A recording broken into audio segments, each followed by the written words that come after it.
estamos comunicados con la ciudad de Montevideo, con Eduardo Briganti. Les comento porque Eduardo Briganti es el director de FM del Carmen, por donde sale este programa, gracias a la voluntad de ese colectivo, porque nuevamente el gobierno de presidente Lacalle vuelve contra las radios comunitarias en el Uruguay. Así que vamos a estar hablando con él de este problema.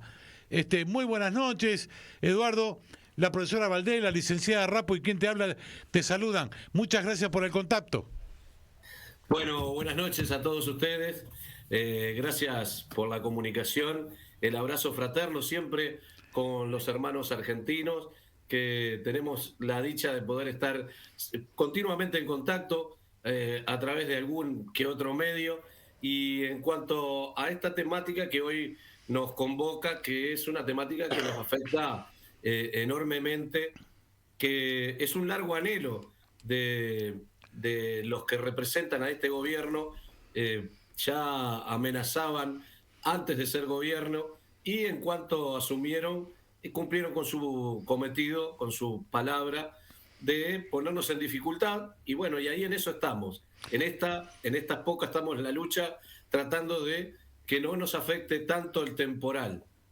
Me acuerdo, Eduardo, que el año pasado también hablamos de esto porque hubo un ataque fuerte contra las radios comunitarias, pero bueno, parece ser que este año vinieron con más fuerza. Pero contarle un poco a la audiencia de qué se trata esto, ¿no? Porque se está hablando de una legalidad, como que si las radios comunitarias fueran ilegales, clandestinas, una cosa irrisoria, ¿no? Y que quieren controlar, hacer auditorías de dinero.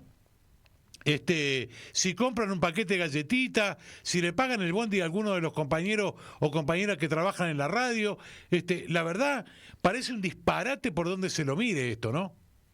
Bueno, en primera instancia nos pusimos en contacto el año pasado porque la novedad era que en la rendición de cuentas, algo que obviamente obedece a un montón de situaciones del país, incluían un artículo que ya comenzaban los primeros ataques, ¿no? El primer ataque fue que las radios comunitarias en el Uruguay se dividen en dos clases. La primera, las que tienen personería jurídica, están en la órbita de la URSEC, que es el órgano regulador de las frecuencias, y otro grupo de radios comunitarias, que son grupos de personas que no tienen una personería jurídica. Al no tener una forma física o jurídica para poderlas catalogar, las incluyeron dentro de lo que es la órbita del Ministerio de Educación y Cultura. Son frecuencias que se dan por un año, en el caso de los que no, grupo de personas, y los que tienen personería jurídica se le da por 10 años, los dos en forma también que se pueden renovar. Bueno, a mitad de partido, como se dice normalmente, el gobierno cambia las reglas de juego y dice que las que no tienen personería jurídica tienen que hacer personería jurídica, si no van a cumplir 2 años y luego se cierran. O sea, definitivamente dejan de emitir. Si no cumplen con el requisito de la personería jurídica, acá hay varias problemáticas. La primera es que puede ser un colectivo que no quiere tener personalidad jurídica y no tiene por qué tenerlo. ¿En qué garantiza que una personalidad jurídica sea o no sea una radio comunitaria? Ninguna. Claramente. No tiene nada que ver con la radio tener personalidad jurídica. Claramente. Eso es un berretín que tiene el gobierno, nada más. Segunda, hay problemas con algunas radios que son colectivos pequeños. En pueblos de pronto muy distantes hay 5, 6, 7, 8 integrantes. Ese número no alcanza para cubrir lo que requiere una personalidad jurídica, que requiere un presidente, un secretario, un tesorero, después una comisión fiscal, vocales y luego suplentes. O sea, no alcanza el número de integrantes, imposible de generar una personalidad jurídica. Claro. La tercera es que venimos después de una pandemia donde muchos colectivos sufrieron y mucho. Entonces hay una gran dificultad económica para mantener a las radios aún en órbita. Por lo tanto, hay grandes problemáticas y van a haber muchas radios que no puedan cumplir con ese rol. Eso fue en la rendición de cuenta anterior. Y empezó a correr el tiempo. Ahora, este año, se vence el tiempo, lo cual van a efectivizar el hecho de que las radios que no cumplieron con ese requisito se van a cerrar. ¿Qué va a pasar con esas frecuencias? Tampoco se dice. Y tampoco con el hecho del requisito de la personalidad jurídica se cubre también, porque dice podrá pasarse a la órbita de la URSEC.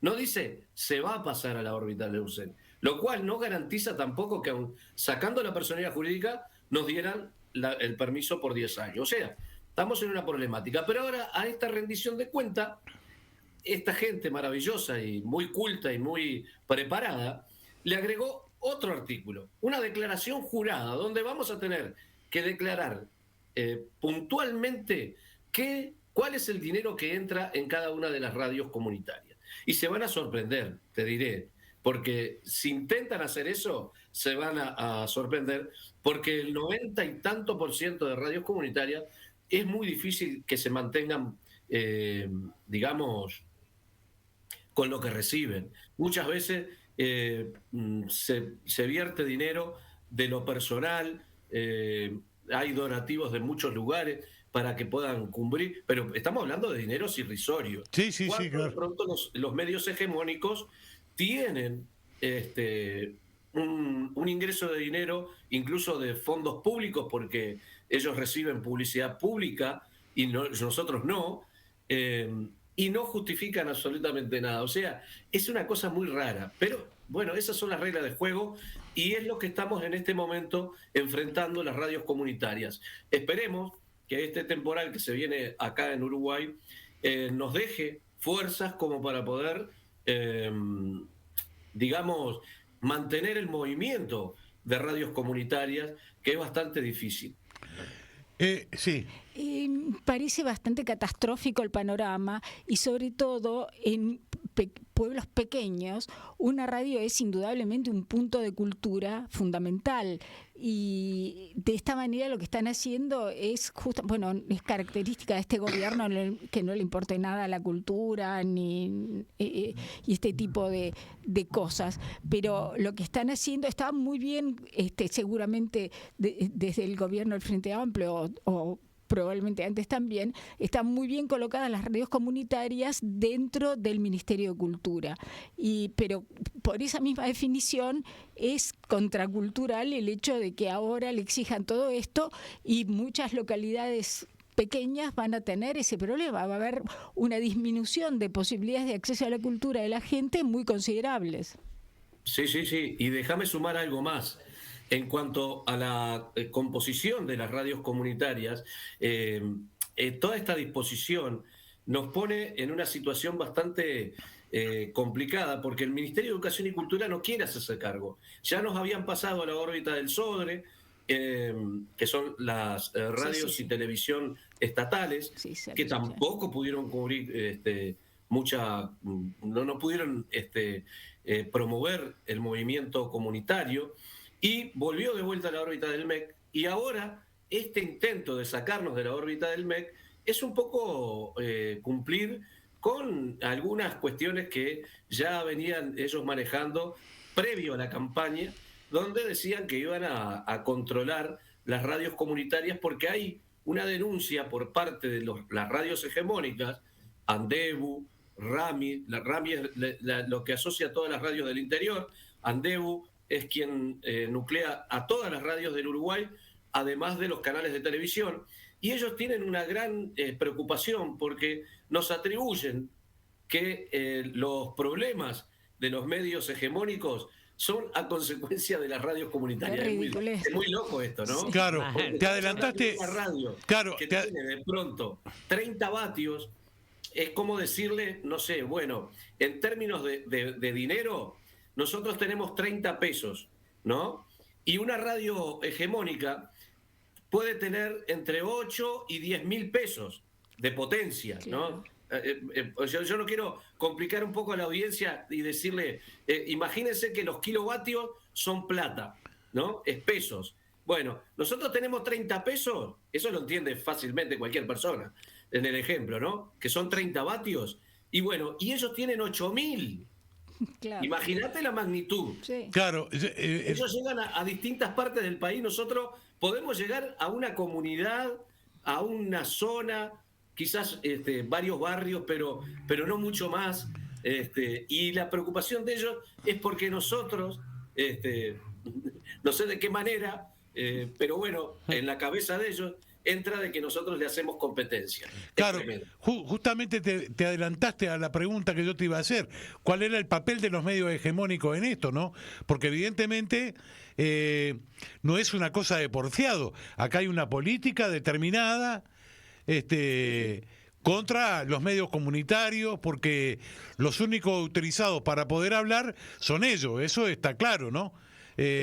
Evidentemente que buscan la cosa por ahí. La lucha seguramente va a ser mucha, Eduardo. Sabemos de tu papel en esto, sos un protagonista fundamental, haciendo una recorrida por algunos portales y programas de radio y de tele, no de los hegemónicos, por supuesto. Estuviste nombrado en todos los lugares que te estuvieron consultando sobre lo que viene.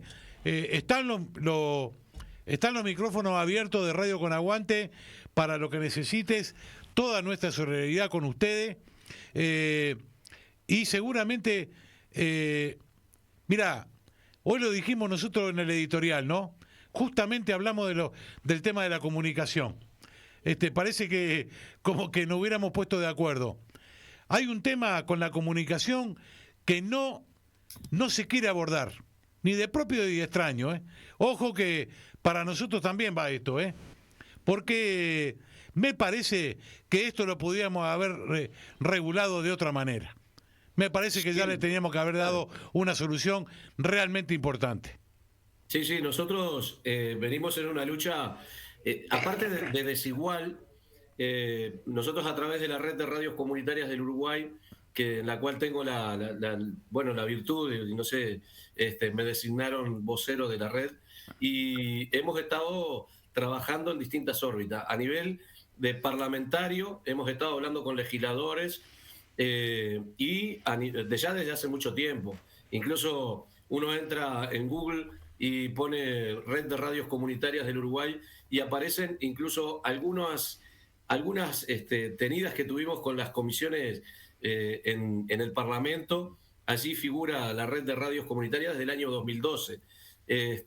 Y venimos con esta temática, arrastrándola desde gobiernos anteriores incluso, y peleando por un sitial que nos corresponde. Nosotros, en Uruguay, la ley 18.232 nos designa el tercio del espectro para las radios comunitarias. Bueno, esto no le viene bien a los medios hegemónicos, les pesa y mucho, y en realidad lo que nosotros tenemos es un derecho adquirido a través de la lucha.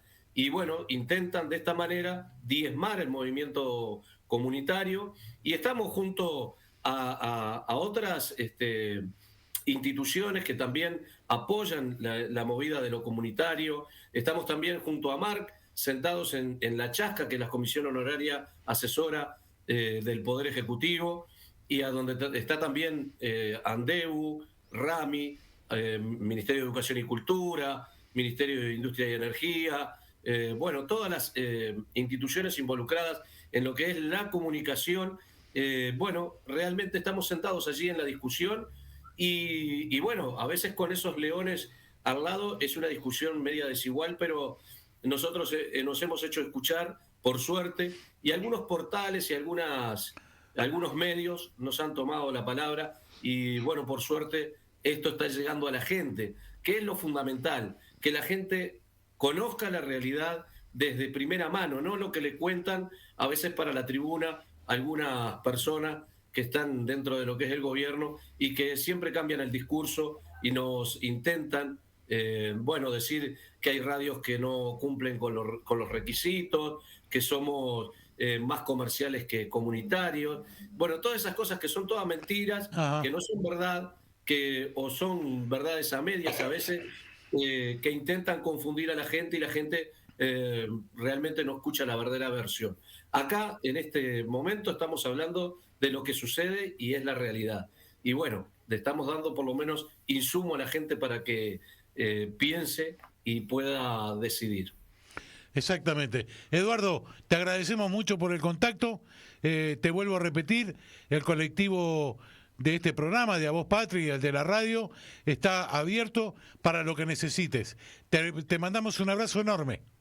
Desde ya, muchas gracias y el abrazo grande para todos ustedes y bueno, excelente labor la que están cumpliendo. Abrazo.